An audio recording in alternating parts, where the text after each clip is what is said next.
Hey, it's Tuxedo Mark. It's 2:27 p.m. on Saturday, January 18, 2025, and I'm watching the latest stuff that I got.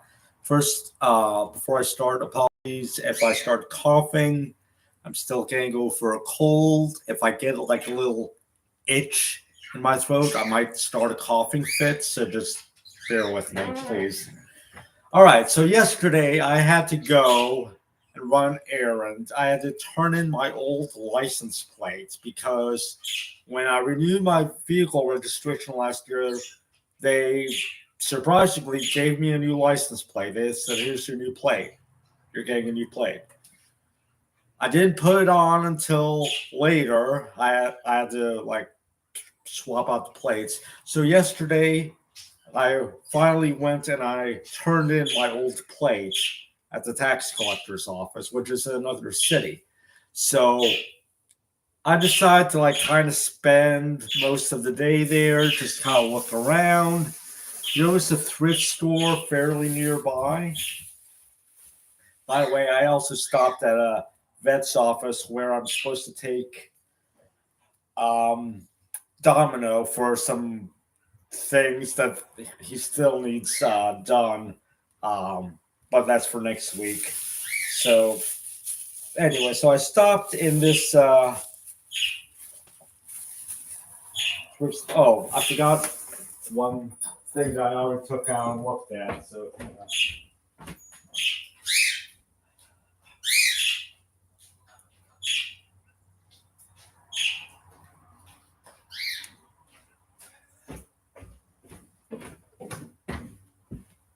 all right.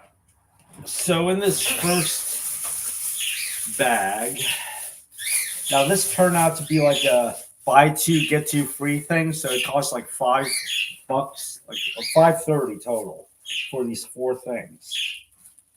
So I got Wild Things on DVD, which I used to have. I had the unrated version. This is not the unrated version. In fact, this is a full screen version. So it doesn't have the extended pool scene. But I figured, why not? I mean, I don't like that it killed off Kelly. That's really the reason that I gave away the previous DVD. But maybe I'll do a fanfic to change it or something. I don't know. So this is yeah, Eon Flux on Blu-ray. I have the DVD and I saw this in the theater back when it came out in like '05 or '06. Um '05 apparently.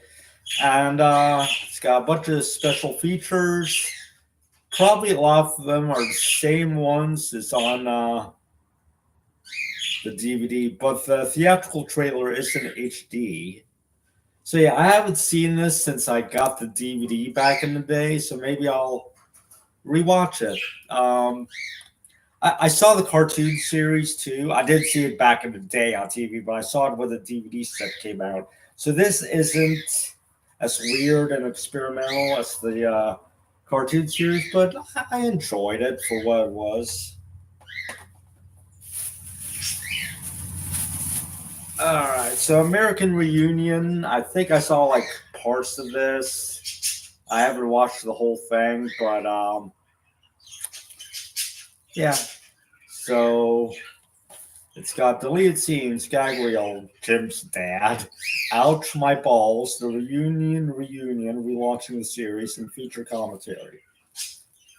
Okay, so it's got an unrated version. It does nudity. Yeah, okay.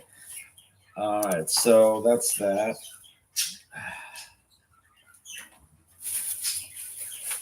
And last, okay, so this is a single of the Kiss Off Goodbye by Brooke Allison. It's a song from 2001, and you've probably all heard it. It uses the Goodbye sample from AOL. Um, it's it says this is from the forthcoming debut album, Brooke Allison. So there's the radio version, and then 4 remixes: the DJ Rafe's Techno Urban remix, the Lormel Rafelson Club remix, the Eurodance remix, and the Urban remix, which I guess is different than the Techno Urban remix. But anyway, so yeah, I knew nothing about her. I heard this. I heard the song before, and that said, "Oh, Robert Palmer produced this, or was a co-producer on this?" Interesting. But anyway, so I looked her up while I was at the thrift store, and this is so sad. Her debut album was her only solo album. Later on, she joined some singing groups, and she also did some songs for Disney for Cinderella 2 Dreams Come True. And they were all 4 of those songs were released on a Disney Princess compilation album.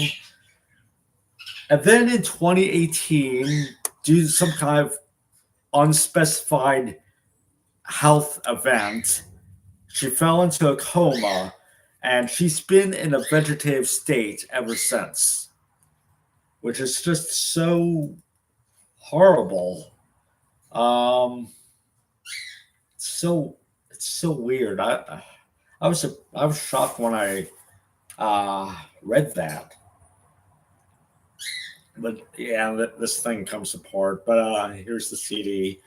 So I'd like to get her solo album as well. I wasn't at a thrift store, obviously, but yeah. Apparently, she was discovered online because a friend of hers set up a website and upload MP3s of her songs, and then her studio executive happened to come across it, and that's how she got a recording contract, basically. And it's too bad that her career never took off. She was going to follow up her debut album with a rock album, apparently, but that never happened. So, yeah. Anyway, so that's that. All right.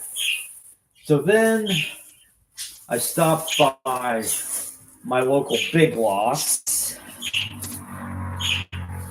and everything, all of the videos were 20% off. Why? Because the store is closing.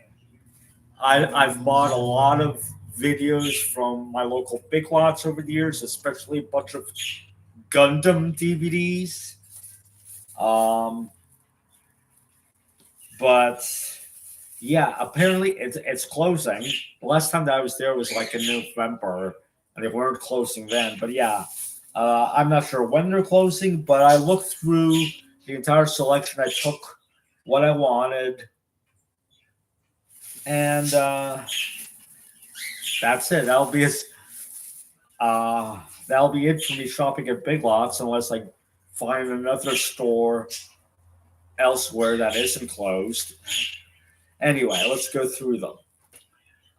Suicide Squad held to pay a direct-to-video animated film. So, yeah, okay. I saw the first Suicide Squad. I saw Birds of Prey in theaters. That was good. I haven't seen the Suicide Squad yet.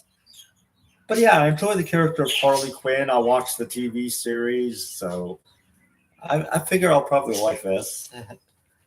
All right, so then we got Just Mercy, starring Michael B. Jordan, Jamie Foxx, and Brie Larson. And apparently this is based on a true story about a lawyer trying to free wrongfully imprisoned people. And admittedly, I got this solely for Brie Larson, but it was cheap, so yeah. My one CD purchase, Script by Christina Aguilera. I'm not going to open this, but I can just stream it if I want to. Apparently, from what I read reviews of this, and there was mixed reception. Apparently, this is all over the place musically and conceptually, lots of different genres, just all packed onto one album. So it's not any one thing, but whatever. Friday the 13th, Killer Cut. I got this solely for the toplessness. That's it. Yeah.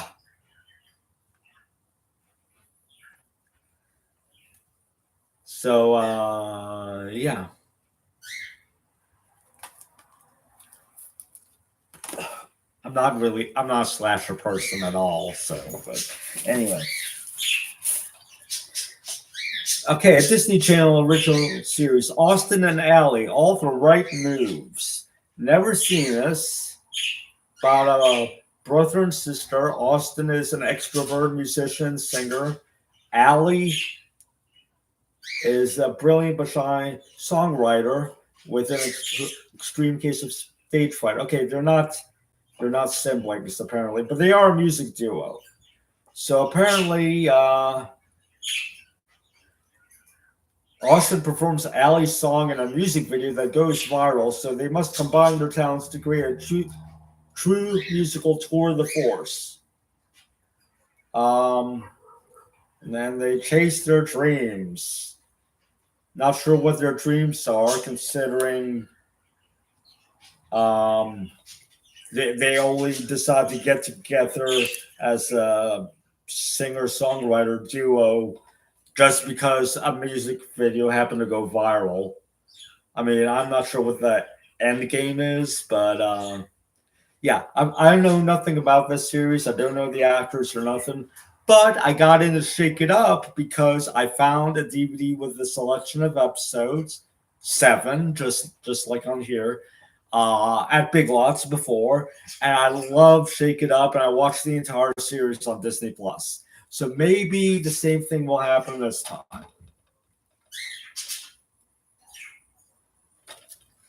All right. Oh, Domino, behave yourself. Domino just hopped up and is sitting among all of the bags here. But anyway, iCarly, and it's a 3 DVD set. So there's a total of 1, 2, 3, 4, 5, 6, 7, 8, 9, 10, 11, 12,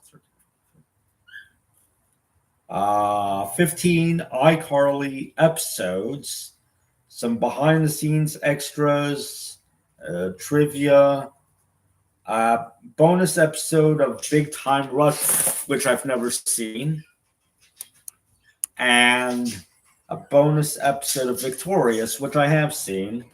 I don't know if I've seen this particular episode, but Domino stepped on the keyboard. I hope it didn't do anything. Domino, can you... Domino.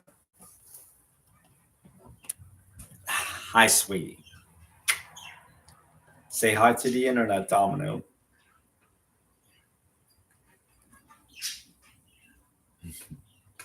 You like crawling around on things, don't you? Listen, sweetie, can you go down here? Here, play with the box. Play with... Sorry. All right. I'm worried that it'll hit the keyboard in the wrong way and like turn off the stream or something. I don't know. But so that's that. Now, last item.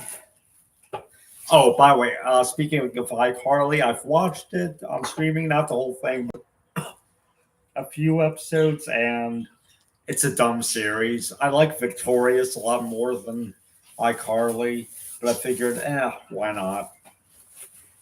Last thing, Orphan Black, the complete series. Never saw it, but I've heard it's really good. And from what I've read online about it, apparently they did a lot of really cool technical stuff with it because it's like one actor playing a bunch of different clones and interacting with herself. And I heard it's a really good series. And apparently there's like a sequel series in the same universe called Orphan Black Echoes that stars Kristen Ritter. Now, I don't know This actor, um, Tatiana Maslany, apparently she plays She-Hulk on Disney Plus. I haven't seen She-Hulk, but there's a 64-page souvenir book.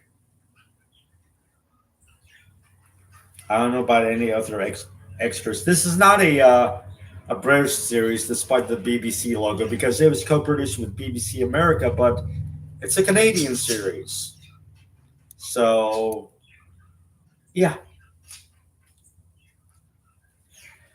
So with the 20% discount, it was probably like $24. So yeah. So that's it for that. Huh.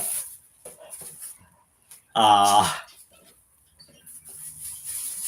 Domino is sitting on the chair next to me now, which used to be my old computer chair, but it's falling apart, so I'm using my mom's old computer chair for myself. Miss Kitty just came by and sniffed Domino. She's slowly growing more accepting of him. All right. So then I went to Goodwill.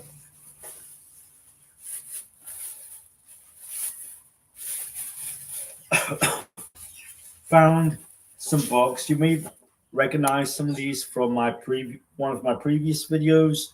I got these at Dollar Tree before, but I gave them away. I read the second one, Scream for Ice Cream. I thought it was kind of juvenile, so I just donated all of them to a little free library. But I recently found what turned out to be books 4 through 8 at Dollar Tree again. I picked them up, and now I found 1 through 4 at Dollar Tree, not a Dollar Tree, at Goodwill. So this is a duplicate copy of 4. That's going to go in my little free library. But yeah, I figured why not? I mean, it costs more now. I think it's like I paid $198 for them, and they were like $125 at Dollar Tree. So Goodwill did a markup, I guess. Well, I mean, they're probably not considering Dollar Tree's prices, but still. Oh, random strip of paper from a puzzle word find type thing. That's weird. Anyway, so that's that. I figure I'll give them another chance, and if I really don't want to keep them, I'll put them in my little free library. So now we got Bridget Jones, The Edge of Reason. It's in full screen. That's the only copy that they had. So I recently got Bridget Jones's Diary at another thrift store. Now I've got the sequel. I think there's a third one, Bridget Jones's Baby. But yeah, so I look forward to watching this. And the biggest, most exciting thing that I found at Goodwill, The Mists of Avalon, the miniseries. This was a miniseries on TNT back in 2001. Didn't see it back then. I don't think I even had cable at that point. But I've been reading the Avalon series for the past few years. I've been reading them in universe chronological order. So I'm ending with The Mists of Avalon, which I'm currently on. So I wanted to get the miniseries. It's not streaming anywhere as far as I can tell. But I wanted to get the miniseries so I could watch it after I read the book and kind of do a comparison to see how much that they got in there. But anyway, it's his passion, mysticism, adventure, journey beyond the legend of Camelot. So basically, this is the Arthurian legend from the women's perspective. So it runs 183 minutes and just over 3 hours long. Um, I forget exactly how far into a novel that I am, but I think. Oh, hello. Uh, Domino just climbed into uh, my lap. Domino, hi. Um, Excuse me, sir. Sir, hi. Um, I've gotten to the point where Morgaine has spent some time on Avalon and basically been educated there, and she seems to be an adult. Oh look, Domino, someone said hi to you. Oxford 14 says hello, Domino. Yeah. So Morgaine appears to be a main character in the miniseries. Uh, but a good portion of the book has already passed before she's grown up. So I have a feeling if I tried to start watching this now, I would quickly surpass the point in the novel that I'm currently at. And the novel is so long. I think on my Kindle, I forget exactly. I think it's like 880 pages. Um, it's the longest book in the series by far because all the other books are prequels. The ones that were written after Mists, they're all prequels to Mist. So I've already read all of those. So I'm reading the big book itself now. Um, this is sealed, and so is this. They didn't offer to um, open it up and check the discs while I was there. So I hope that these are playable. Um, Apparently, there's a soundtrack CD also. Now this is interesting. Widescreen version presented in a matted widescreen format, preserving a theatrical exhibition aspect ratio and enhanced for widescreen TVs. So I'm hoping that means it's anamorphic. Now, how that compares to TV broadcast, I want to know because 2001 widescreen TVs were becoming a thing, kind of. I don't know what aspect ratio that this was shot with in mind. Um, I'd like to see a comparison between how it looked on TV and how it looks here. But anyway, so that's that for yesterday. Now, for today, I want to preface this by saying if you've seen my previous videos, you know that I started up my own little free library last year. And for the longest time, it received almost no traffic. I think I could count like one or two books that were taken in all of last year. Recently, I think I've had like 3 visits uh, to my library because there are books missing every time. In fact, the most recent one that I noticed was this morning. Now, someone did leave a bunch of children's hardback, those thin hardback books for kids. Uh, but like, oh, that was only one time.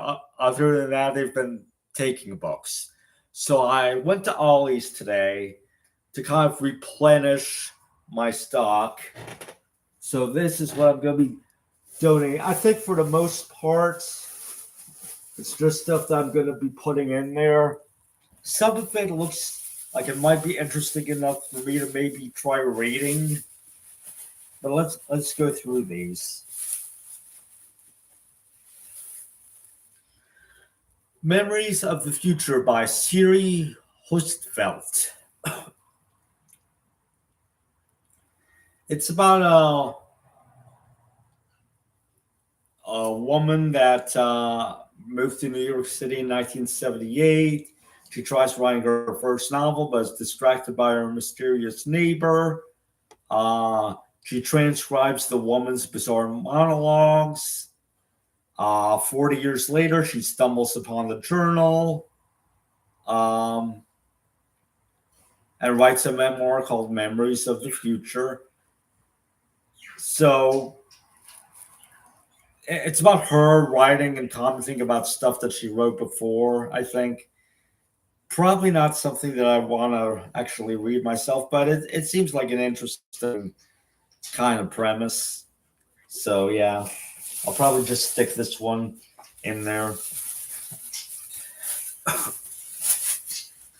Then we got Unicorn 5 by T.J. Barrie. It combines mythological fantasy and space opera into a thrilling quest with deep shadows. It's got unicorns in it.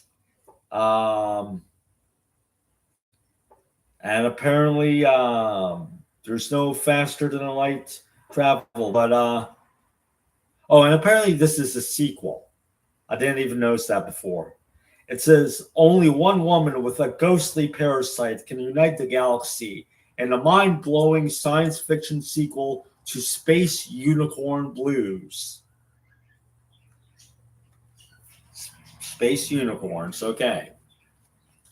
Yeah, this is another thing that I'll just toss in. I didn't really feel like reading it.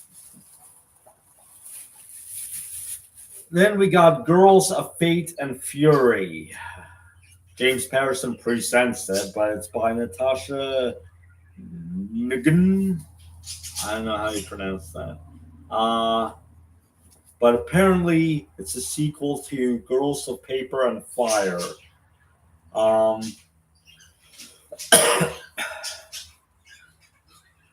might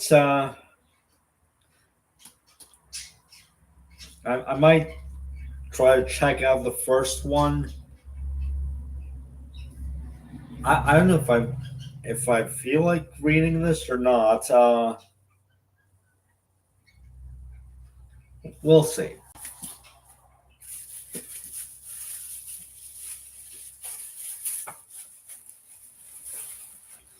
All right, so here we got Kingdom of Sea and Stone. This is a sequel to Crown of Coral and Pearl by Mara Rutherford.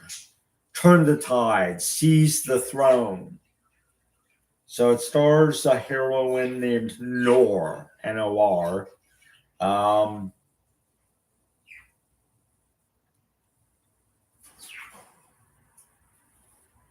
So it's another sequel thing. I might check out the first one, might not.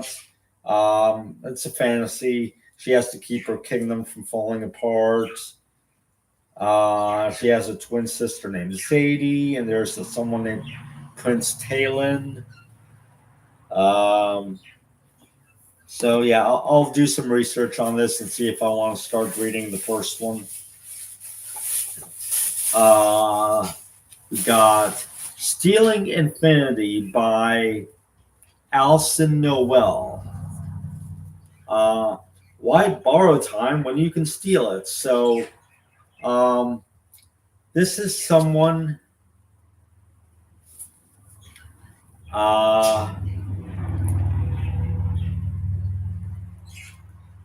she goes to a school called Grey Wolf, which is a school for time travelers. They call it tripping. Okay, I guess seems kind of interesting. I might try reading this.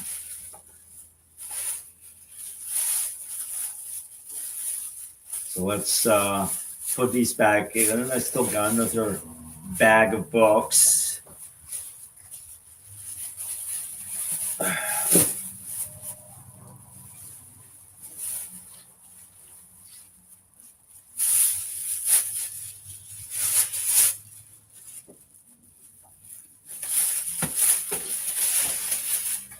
So that's that one. Now this last one is also from Ollie's. Okay. So we got The Collector. It seems to be like a horror novel for kids by K.R. Alexander. Uh, it's a girl named Josie who moves in with her grandmother. Uh, there's a creepy house in the woods. Her grandmother says there are no dolls to be allowed in the house. Never leave your windows open after dark. So, yeah, I might try reading this and see what it's like. It's 217 pages long. All right. Yeah. Wish Tree by Catherine Applegate. This is about a tree and the people that visit the tree. Um,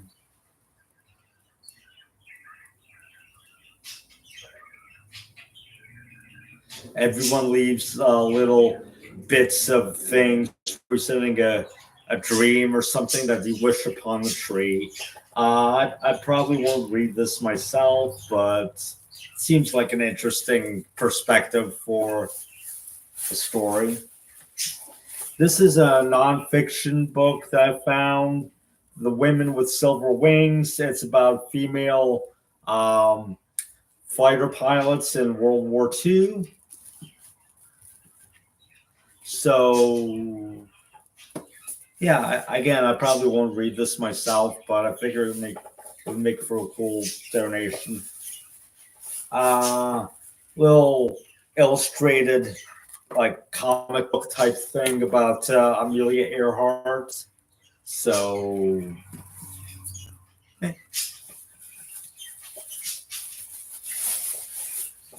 uh, Escaping from Houdini takes place in the 19th century. This is by Carrie Maniscalco. Um,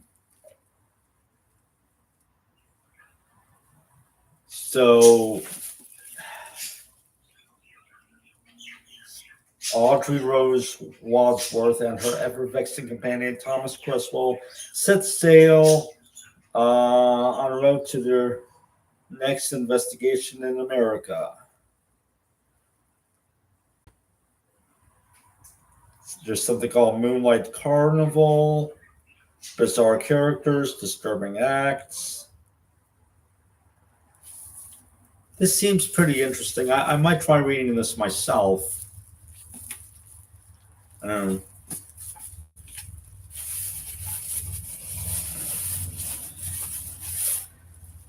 I got this one once before from Ollie's and donated it to a little free library before. Aphrodite made me do it. It's like a collection of uh yeah, it's a feminist retelling of the mythology of Aphrodite. Lil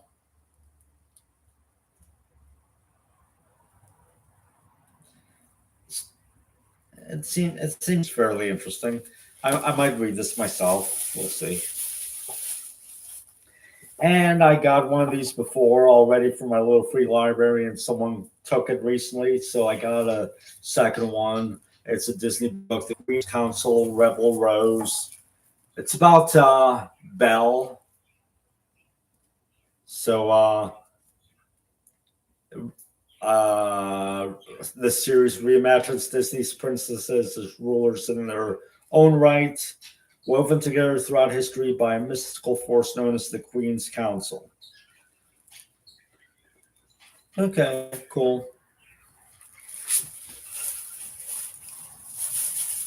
Now, after I stopped at Ollie's, I went to a little free library nearby that wasn't mine just to look through it. Um, I found this book, Silver Dollar Girl by Catherine Ayers. It's about a girl named Valentine Harper that goes searching for her father in 1885. Um, she pretends to be a boy while she sets off on her cross country journey. So yeah, this seems interesting. So I got this for myself to read. All right. So that's that. That's all of my stuff that I got. And after this video, I'm gonna decide which ones that I'm gonna donate right away and put in my little free library. And with any luck, someone will enjoy them. Uh, anyway, it's 3:02 p.m. and that's it. Thanks for watching.